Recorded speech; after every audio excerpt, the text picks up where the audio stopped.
we're taking steps to confront not just the gun crisis, but what is actually a public health crisis. Nothing I'm about to recommend in any way impinges on the Second Amendment. They're phony arguments suggesting that these are Second Amendment rights at stake from what we're talking about. But no amendment to the Constitution is absolute. You can't yell fire in a crowded movie theater. We call it freedom of speech. From the very beginning, you couldn't own any weapon you wanted to own. From the very beginning the Second Amendment existed, certain people weren't allowed to have weapons. So the idea is just bizarre to suggest that some of the things we're recommending are contrary to the Constitution. Gun violence in this country is an epidemic. Let me say it again. Gun violence in this country is an epidemic. To turn pain into purpose and demand that we take the action that gives meaning to the word enough. Enough, enough, enough. Because what they want you to know, what they want you to do is not just listen. Every day in this country, 316 people are shot every single day.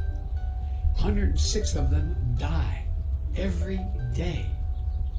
Our flag was still flying at half staff for the victims of the horrific murder of 8 primarily Asian American people in Georgia, when 10 more lives were taken in a mass murder in Colorado.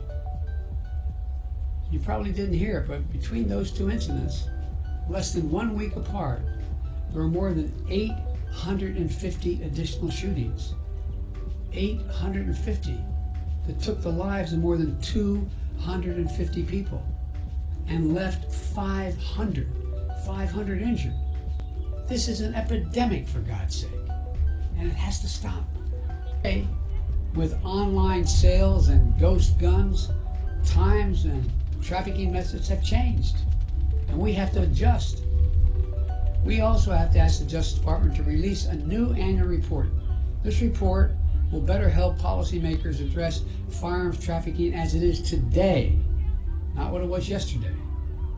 The third change, we want to treat pistols modified with stabilizing braces with the seriousness they deserve. A stabilizing brace shook in a pencil essentially makes that pistol a hell of a lot more accurate than a mini rifle. As a result, it's more lethal, effectively turning it into a short-barreled rifle. That's what the alleged shooter in Boulder appears to have done. I want to be clear that these modifications to firearms that make them more lethal should be subject to the National Firearms Act. The National Firearms Act requires that a potential owner pay a $200 fee and submit their name and other identifying information to the Justice Department, just as they would if they went out and purchased a silencer for a gun.